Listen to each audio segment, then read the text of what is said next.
welcome to episode 1 of our NC Miata Track build series. Today we're going to be doing some of the more basic things on the car. Most importantly, the power steering fluid reservoir on this car is quite disgusting. The entire thing is all yellow and faded and it looks like it can crack at any given moment. So I'm going to be showing exactly how we go ahead and replace that. And then on top of that, we're going to be doing the spark plugs because these are likely the original plugs. This car has 77,000 miles on it, and that is getting to a point where they could be causing a misfire or some other nasty issues. So we're going to go ahead and replace those as well. And lastly, there's a small issue with the front bumper right now that needs to get fixed. But that's the few things that I'm going to be getting started with on this car here today. So let's get into it. So the first thing that I wanted to replace today was the power steering fluid reservoir. This car is a 2006, so it is quite old at this point in time, and this entire reservoir looks really yellow and faded and looks like it could crack at any given moment, and considering this is a track car, that's not a failure that I want to have happen.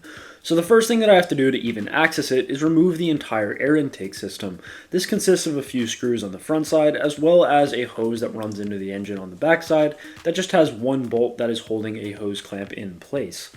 After this, you can start to wiggle the air intake out a little bit. It definitely takes a little bit of patience, but eventually it comes all the way out. The last thing is the mass airflow sensor that sits on the intake. You can either unscrew it or do what I did and simply unclip the electrical connection, and that allows the entire intake to get free.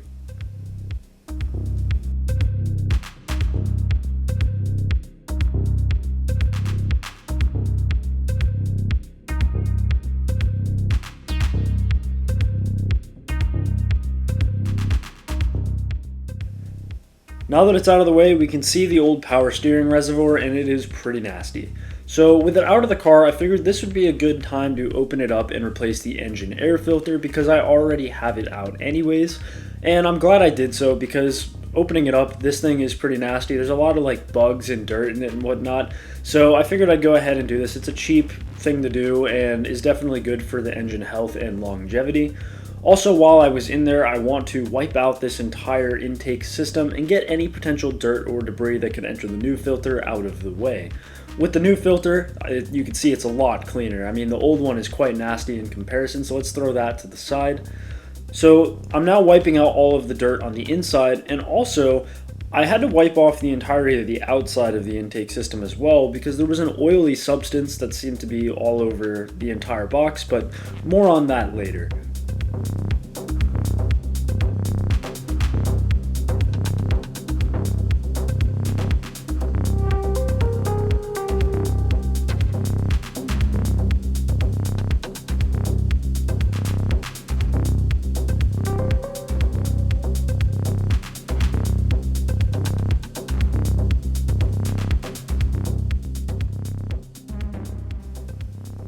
Now time to put the new air filter in. With the entire system cleaned, simply just slap it in and put it back together, and now I'll be ready to set this aside and continue on with the power steering tank replacement.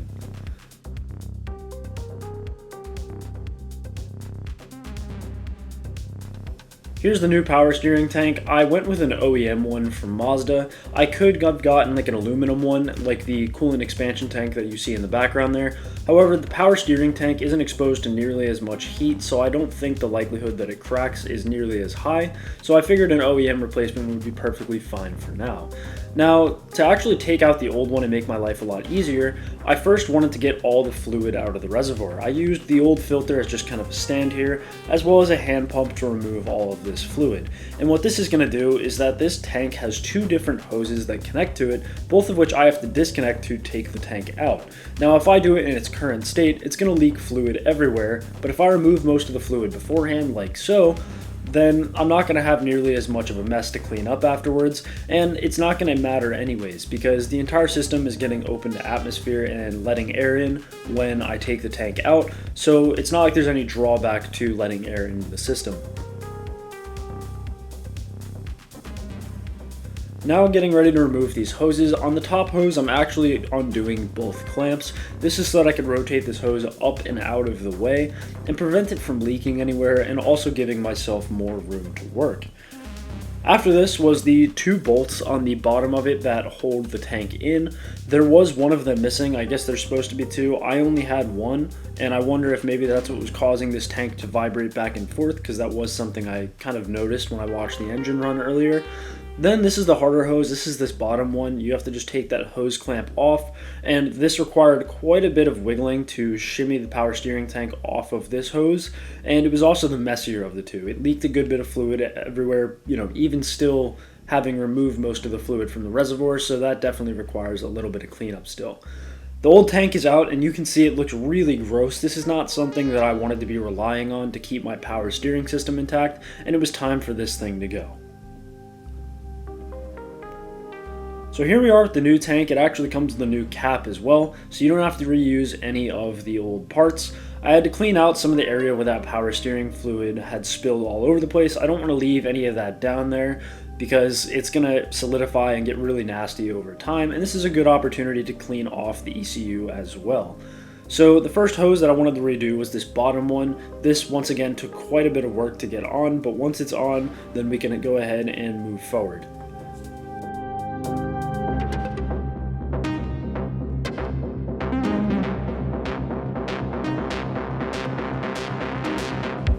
This hose clamp was also pretty hard to get back on, and the main thing is that there's an indentation on the hose where the clamp had previously been sitting.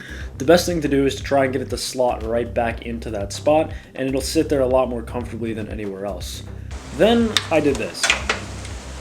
No.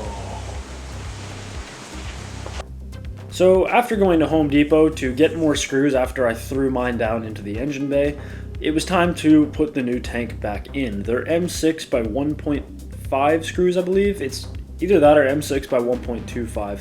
But with that being said, I was able to get the new tank installed, and now it's basically just a case of undoing everything that I just did and putting these new hoses back on.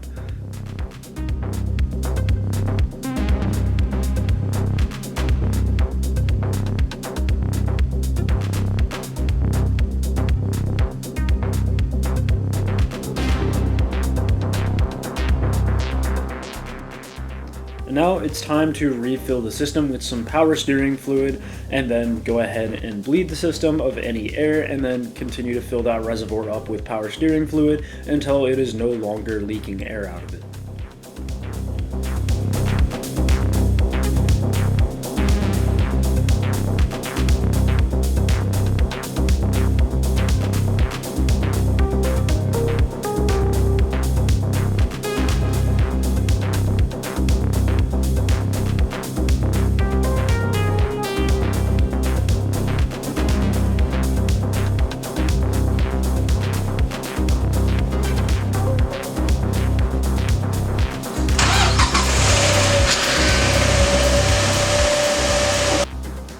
Just checking for any leaks, want to make sure there's none.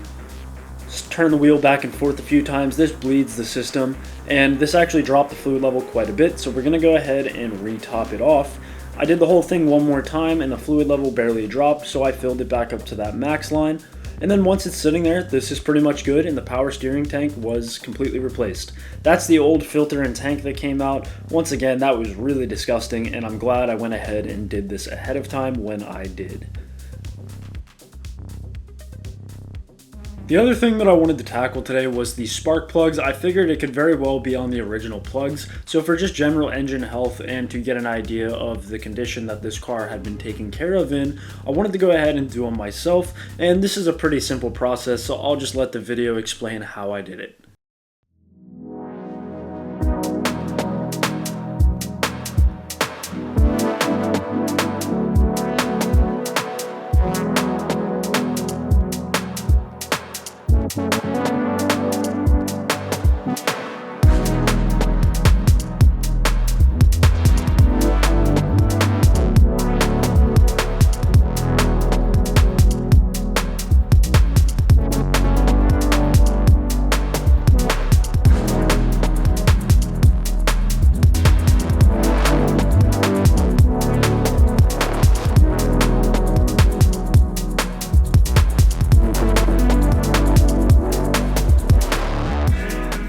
Now, as the plugs came out of the car, there is one crucial thing that I want to note here. You might notice that there's oil all over this rag, and that is because spark plugs 2 and 3, which are the two middle cylinders, had oil pretty much all over kind of the top and bottom side of them, which is a very concerning sign. I'm going to be putting the new ones in, which look a lot better, and these things certainly looked pretty bad to begin with.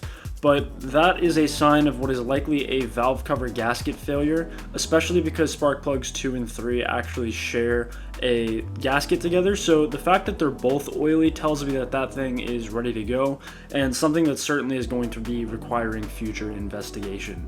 But for now, let's just get the new ones back in and wrap things up.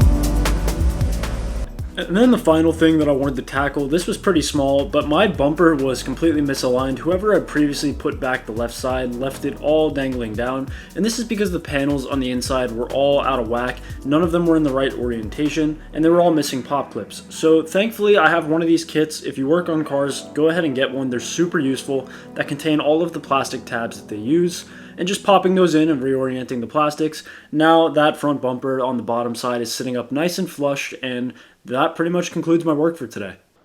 So that's just about it for today. I think all of that went pretty well, and I think this was some good forward progress on the car. The next episode is probably going to be doing the valve cover gasket, as that is a concern, and as I've looked around the engine bay, there has actually been oil spraying out of the sides of the engine that I failed to notice, so that's definitely something that has to be replaced. But for the time being, thank you for watching. Please subscribe to the channel if you are new here to stay tuned with the rest of this NC Miata build series, all the way up to the point where pretty soon here we can actually get the car on track. So thank you for watching and have a great day.